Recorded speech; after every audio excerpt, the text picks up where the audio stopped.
you know, the purpose of skepticism is very psychological, purinistic skepticism.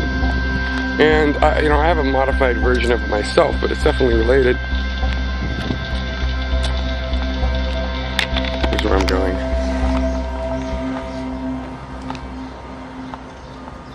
We're further out by the ocean. I'm gonna go the easy way.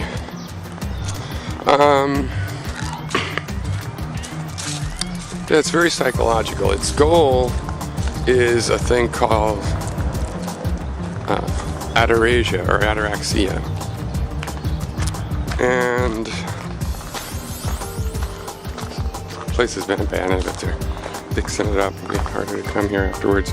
Other people working on it, they don't ever say we can come, but it's going to be a place like a hostel for rich kids in trouble. Hold on. My book's shutting.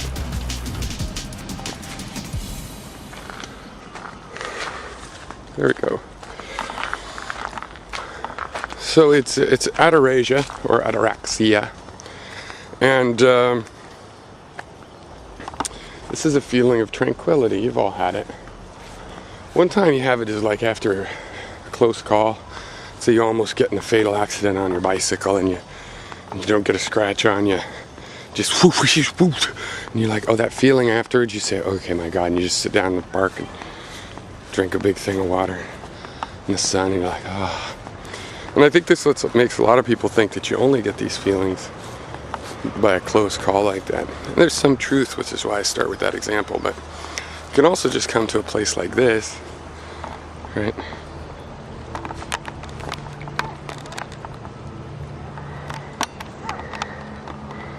You know, with your pets and your kids. People out there, paddle boards.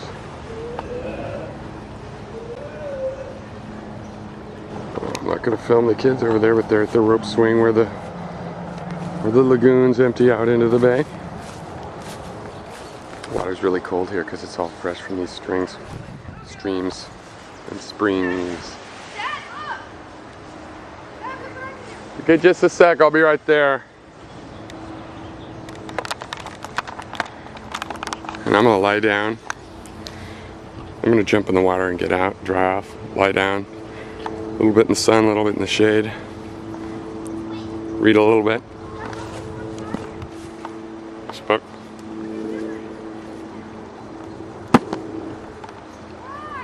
I'm gonna get a little bit of ataraxia out of that. Then back to work. Now the skeptics have a very, Piro specifically, has a very specific recommendation on how you reach ataraxia. And there's truth in it, but it's not complete for a modern philosophy. There's some stuff that has to be added to it. But it's not incorrect, it is true. It's that you accept things the way that they are. And that'd be enough to found a religion on, but they never did because skeptics don't believe in religion. The thing that you have to add to that is, what do you do when you accept things the way that they are and you see that something's unacceptable, somebody's being abused, right? And who out of your humanity, or maybe it's a relative, or maybe hopefully let's just be able to say your humanity, you realize that's unacceptable. So how do you accept the unacceptable? That's the problem. But the answer is, you know, you accept that it's unacceptable and that you have to do something about it, that you have to struggle, that you will have to fight, risk, and take on suffering and energy cost to yourself to do something about it, right? And that's the root of activism. But it's still true that if you need to get tranquility, you need to accept things the way they are. When you do accept them the way they are, often, this is a Buddhist thing as well, but it's not where I learned it, they will change. Okay, once you accept them the way they are, they can change and become something different, even more acceptable. And there's a trick to do that with unacceptable things, which is called activism. You accept it, you've got to do something about it. Right?